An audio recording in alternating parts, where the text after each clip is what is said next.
जब बोलना ही है तो दिल खोल के बोलो, जय जय श्री राम, जय जय श्री राम। हम सबके लिए सौभाग्य की बात है, वीरों की धरती, और धरती तो धरती, यहां की पूरी बस्ती अपने हाथ से थाल में गर्दन काट करके वीरता का प्रमाण देने वाली कोई नगरी मिलेगी तो एकमात्र नगरी वो सागर आती है, जो अपने बलिदान की परंपरा के आधार पर हजारों हजार साल से पहचानी जाती है। ये बुंदेलों की धरती है, बुंदेलखंड की धरती है। मैं आज के इस अवसर पर अभी कई कई कारणों से मेरे मन में अलग अलग प्रकार के उमड़ते घुमड़ते विचारों का प्रवाह आ रहा है। अभी हमारे अध्यक्ष जी ने बहुत अच्छे से हमारी बात रखी। हमारे भारतीय जनता पार्टी के यशस्वी अध्यक्ष, इस संभाग के माननीय सांसद माननीय विष्णुदत्त शर्मा जी, मैं आपका अभिनंदन करता हूं, वंदन करता हूं। इस मंच पर ही आप जरा अभिनंदन करता हूं तो मेरा साथ भी तो दीजिए ना। अब आप तो साथ नहीं दे रहे हो तो आधा आधा लग रहा है। इस अवसर पर केंद्रीय मंत्री, यहां के पूर्व सांसद और सरलता, सादगी, त्याग की प्रतिमूर्ति माननीय वीरेंद्र खटीक जी, वीरेंद्र कुमार जी, आपका भी अभिनंदन है। इस अवसर पर हमारे अपने इस मंच पर विराजमान शासन के मंत्री माननीय गोविंद सिंह जी, गोविंद भैया, जोरदार अभिनंदन करें गोविंद भैया का भी। हम सबके वरिष्ठ नेता, वर्षों वर्षों से इस पूरे क्षेत्र का आवाज बुलंद करते करते पूरे प्रदेश तो क्या देश में जिनका नाम है, ऐसे वरिष्ठ पूर्व मंत्री माननीय गोपाल भार्गव जी, आपका भी अभिनंदन है, वंदन है। कई कई जवाब जिनका नाम ही काफी है। जवाबदारियां, व्यवस्थाएं ये छोटी पड़ती है। लगातार जनप्रतिनिधि होने के नाते से जो इस तरह से जाने जाते हैं कि चुनाव लड़ने, अगर चुनाव का मौका हो तो आप कहते हैं कि जिस समय चुनाव की घोषणा हो उस समय नहीं जाऊंगा।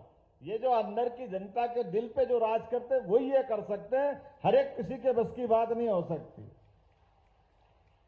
इस अवसर पर माननीय सांसद राज बहादुर जी, उनका भी अभिनंदन करता हूं। राज बहादुर जी का, हमारे अपने वरिष्ठ नेता, पूर्व मंत्री, पूर्व सांसद और वर्तमान विधायक माननीय भूपेंद्र सिंह जी, उनका भी अभिनंदन है।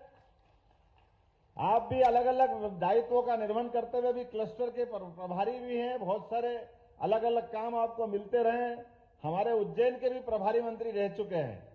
मैं इस अवसर पर मेरे अभिन्न मित्र शैलेंद्र जी, जोरदार अभिनंदन करें शैलेंद्र जी के लिए भी। शैलेंद्र जैन जी, शैलेंद्र जी ने कुछ मांगा है, मैं बोलने में जरूर याद रखूंगा। मांगा तो सभी ने है। अरे हमारे 2-3 मंत्री और रह गए। माननीय धर्मेंद्र जी, पर्यटन मंत्री, इनके अभिनंदन करें। माननीय लखन पटेल जी, जोरदार अभिनंदन करें। दिलीप अहिरवार जी, जोरदार अभिनंदन करें दिलीप जी के लिए भी। हमारे अच्छे, बहुत अच्छे नेता हैं और भाग्यशाली ऐसे हैं कि हमारे अपने पहली बार में छक्का लगा के सीधे मंत्रिमंडल का, ये ऐसे हमारे अपने जोरदार ऐसे व्यक्तित्व के धनी भी होना चाहिए। इस अवसर पर मेरे आपके इंजीनियर और पढ़ाई के साथ साथ अपने क्षेत्र की बहुत सेवा करते हैं, उनके यहाँ कॉलेज के लिए भी लेके आए प्रदीप लारिया जी, आपका भी अभिनंदन। प्रदीप भाई के लिए जोरदार अभिनंदन करें। कई कारणों से उनकी अलग पहचान है। हमारे पूरे मंच के ऊपर माननीय श्याम सुंदर जी, जिला प्रभारी, अभिनंदन करें श्याम सुंदर जी का। जरा ताली वाली तो बजाओ, मजे नहीं आ रहा, मैं बोले जा रहा हूं, अब आप नाम बोलते जाओ और आप बोलते जाना। गौरव सिरोटिया जी, राजेंद्र सिंह जी, गोकलपुर है, मोकल, ये लिख के मेरे को गोकल दिया, इसलिए मेरे को तो गोकुल वाले को गोकल ही याद आता है। तो गाय का कुल जिसके घर में, वो सब गोकुल वाले ही तो होते हैं। जिनके घर गाय वो गोपाल, जिनका घर में गाय के गांव में बना हुआ वो गोकुल। हमारे परमात्मा की तो दया है। समूचा भरा पूरा मंच एक बार अभिनंदन कर दो, फिर अगली बार गलती हो जाएगी। नहीं तो ये नाम है अपने लिखने वाले गलती करे और मेरे मुंह से निकले, वो थोड़ा ऐसा लगता है कि गलत हो रहा है। लेकिन अभी तो उत्सव का माहौल चल रहा है, और उत्सव का माहौल कैसा चल रहा है इसका आनंद हम सबको आ रहा होगा। अपने यहाँ कितनी अच्छी संस्कृति, कितने अच्छे हमारे त्योहार पर्व रहते हैं। आप अंदाज लगा लो कि हमारे जितने भी त्योहार और पर्व होते, पर्व जितने भी होते जैसे एकादशी, नवरात्रि, सावन का मास, ये सब पर्व वाले जिसमें उपवास करते हैं, और त्योहार इतने जिसमें सबको खाने पीने को खूब मिले, खूब आनंद के साथ मस्ती के साथ खाओ, तो होली, दिवाली, दशहरा ये त्योहार के रहते हैं। और संक्रांति हम सब समझ सकते हैं, यशस्वी प्रधानमंत्री ने फिर हमको एक दिवाली दे दी है, एक त्योहार का मौका आया हम सबके लिए, जिस त्योहार के आधार पर हमारा अपना 22 तारीख का दिन इतिहास में अमर हो जाएगा, अमिट हो जाएगा।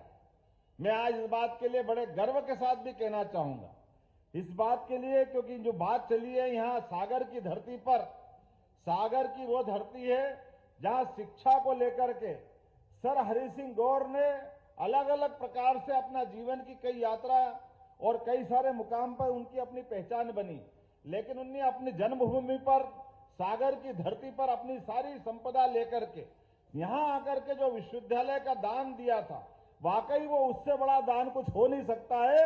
आधुनिक समय के लिए वो इतना बड़ा सम्मान है। मैं उनको नमन करते हुए अपनी बात कहूंगा। सागर के माध्यम से विश्वविद्यालय उस समय खोल दिया जब सागर के बारे में आज भी कई कठिनाइयां आती है, कई सारी चुनौतियां सागर और सागर के लोगों ने सहन की है। सागर ने हमेशा एक बात का साथ दिया, मैं उसका नमन करता हूं। आला उदल के जमाने से इस बुंदेलखंड ने कभी गुलामी के आगे सिर नहीं झुकाया, ये मुझे इस बात का सदैव गर्व रहा है। कोई क्या कर सकता है, कोई यही कर सकता है, कोई खाने को कम देगा, पीने को कम देगा, कोई व्यवस्था छीन लेगा, लेकिन स्वाधीनता तो नहीं छीन सकता ना। अपने खून का बलिदान देने के लिए जब बुंदेल आगे बढ़ते तो धरती डोलने लग जाती है, कंपायमान होने लग जाता है। यह हजारों हजार साल से यहाँ की परंपरा रही है। इसलिए ये कष्ट में कभी इस बात के लिए कोई छोटा मन नहीं करता है, हमारे यहाँ ये व्यवस्था नहीं है, हमारे यहाँ वो व्यवस्था नहीं है, क्योंकि जो व्यवस्था को भीख में मांगते वो कोई और होंगे, वो बुंदेले नहीं हो सकते। मैं इस बात की गारंटी ले सकता हूं। जिन व्यवस्थाओं के बलबूते पर स्वाभिमान के साथ, संस्कार के साथ और आत्म बलिदान की जो आग में जलना जानते, वही हमारे बहादुर शेर बुंदेले कहलाते हैं। मुझे इस बात की प्रसन्नता है, आला उदल को जो कोई पढ़ लेगा अपने आप एहसास कराएगा कि बुंदेलों की, यहाँ की क्षेत्र की जनता का बलिदान क्या होता है, उनके अंदर आग कैसे होती है, वो अपने उद्देश्यों के लिए जीते कैसे हैं। मुझे इस बात की प्रसन्नता है, यशस्वी प्रधानमंत्री का अभिनंदन करें। बीना रिफाइनरी के माध्यम से उन्होंने रोजगार की भी बड़ी संभावना अगर चालू की तो सबसे बड़ी सौगात 50,000 करोड़ की आपके इस बुंदेलखंड के अंदर दी, इसी सागर जिले के बीना रिफाइनरी के माध्यम से। और एक नहीं, दूसरी सौगात यशस्वी प्रधानमंत्री के साथ यशस्वी पूर्व मुख्यमंत्री के लिए भी अभिनंदन करें, शिवराज सिंह चौहान जी के माध्यम से, जिनने केन बेतवा का बड़ा निर्णय कराया। मुझे इस बात की प्रसन्नता है, केन बेतवा के माध्यम से बुंदेलखंड की धरती भी पंजाब को पीछे छोड़ेगी, लहलहा के फसल के माध्यम से अपना मार्ग खुद बनाएगी, जिसके माध्यम से बड़े पैमाने पर रोजगार की जो कमी होती थी, स्वरोजगार की अपनी खुद की खेती हरी भरी करके अपना रास्ता खुद बनाएंगे। मैं इस बात के लिए प्रसन्नता और आनंद के साथ रहता हूं कि अपने इस क्षेत्र में आज के अवसर पर यहां पर लगभग 100 करोड़ की लागत से संत शिरोमणि रविदास जी के मंदिर का भी यही भूमि पूजन हुआ। यह भी सौभाग्यशाली धरती है। रविदास जी वो व्यक्ति है जिन्हें जीवन के कितने प्रकार के पाठ पढ़ाए जीवन में, वो भी उस दौर में जब रविदास जी को जीवन, उनकी अपनी जीवन पद्धति और उनका व्यवसाय, कई प्रश्न उठाते थे लोग उस समय, लेकिन अपने परमात्मा पे विश्वास करके सनातन संस्कृति को धन्य करने के लिए कोई संत आगे बढ़े तो वाकई रविदास जी को नमन करने की जरूरत है। आज के इस दौर में वो विचार आज भी पूजनीय है। रविदास जी का विचार ये छोटा मोटा नहीं है। हरि का भजे सो हरि का होय, जात पात पूछे न कोई, कितना उदात्त विचार, छोटा मोटा विचार है क्या।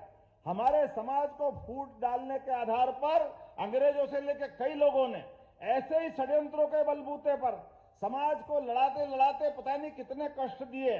ऐसे कठिन काल में भी रविदास जी ने वो उदात्त भावना अपने पास रखी और ऐसे कई शिष्यों की मालिका खड़ी करी जिसके भरोसे उन्होंने परमात्मा में विश्वास करने के लिए अपने उद्देश्य के ले आगे बढ़े। गंगा के किनारे बैठ करके बनारस के घाट पर इतना पवित्र विचार लेके कोई चल सकता है, वो एक ही नाम होगा, वो रविदास जी का नाम से बढ़कर कोई नाम नहीं होगा, जिनके पास चित्तौड़ की महारानी भी प्रणाम करके अपने आप को धन्य मानती है। ये रविदास जी का जीवन हो सकता है। हम सब के लिए सौभाग्य की बात है। आज के इस अवसर पर यहीं पर एक और जानकारी देना चाहूंगा। यहां पर लवकुश भगवान का मंदिर भी 10 करोड़ की लागत से बनने वाला है। ये भी हमारे लिए सौभाग्य की बात है। ऐसे कई कई कारणों से सरकार तो बनती है, सरकार बनना भी चाहिए, लेकिन सरकार और सरकार में फर्क कैसा होता है, ये हमारी भारतीय जनता पार्टी की सरकार और अन्य सरकारों की तुलना करके देखा जा सकता है। माननीय यशस्वी प्रधानमंत्री के नेतृत्व में डबल इंजन की सरकार के बलबूते पे होने वाले काम और काम के जो धमक बनती है, वो धमक को बताने की जरूरत नहीं है। एक ऑर्डर करा और 25,000 माइक जमा हो गए, आपको ध्यान में आएगा। दूसरी बार हिम्मत नहीं पड़ी, दूसरी बार बोलने की जरूरत भी नहीं पड़ी। ये जो अपनी अंदर की व्यवस्था है, आज जैन समाज से लगाकर कई लोग इसका अभिनंदन कर रहे थे, तो वाकई वो मेरा अभिनंदन नहीं है, वो भारतीय जनता पार्टी के निर्णय का अभिनंदन है। हमारे यहाँ सभी के कानून है, ध्वनि प्रदूषण कानून भी है, उसका पालन करना हम सबकी जवाबदारी। हम इस देश के अंदर सभी धर्मों को लेकर चलना जानते हैं, सभी धर्मों का सम्मान करते हैं, लेकिन मेरे कारण से आप परेशान हो, इस बात को कोई सरकार परेशान होने के लिए या सरकार उसको रोकना चाहती है। मैं आज के इस अवसर पर एक तो आपने जो मांग रखी, शैलेंद्र भाई, हमारे गोविंद भैया, बीडी जी, सबने कहा है कि यहाँ पर स्टेट यूनिवर्सिटी की जरूरत है, तो हमने कहा इसी साल जून से यहाँ विश्वविद्यालय की स्थापना करने की घोषणा करते हैं। अगर हमारे अपने यहाँ इस जगह पर सरदार, हमको मालूम है सर हरि सिंह गौर अपने पैसे से विश्वविद्यालय खोल सकते हैं, तो इतनी सरकार इतनी दरिद्र थोड़ी है कि आप की मांग नहीं मानेगी, निश्चित रूप से मानेगी, क्यों नहीं मानना चाहिए। और इसकी व्यवस्था भी हमारे अपने लिए अभी कोई भवन तैयार होगा, उसी भवन में इसी सत्र से विश्वविद्यालय प्रारंभ कर दिया जाएगा। इसके साथ साथ उद्योग के लिए भी बहुत जल्दी बुंदेलखंड पैकेज लेकर के इसी संभाग के अंदर उद्योग की बड़ी बैठक करके बड़े पैमाने पर उद्योगों की भी मालिका तैयार करेगा, जिसके माध्यम से उद्योगों के आधार पर लोगों को रोजगार मिलेगा। इस व्यवस्था के आधार पर भी हमने निर्णय किया है कि बुंदेलखंड की धरती पे इस बात की भी आवश्यकता है।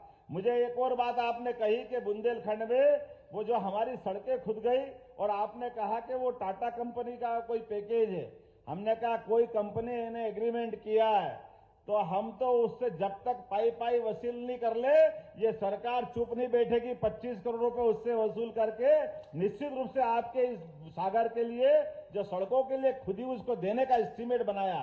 मेरे पास नगर परिषद का ये आ गया एस्टीमेट का पत्र। निश्चित रूप से बहुत जल्दी आपकी राशि आपको देंगे और उससे हम निश्चित रूप से राशि लेंगे।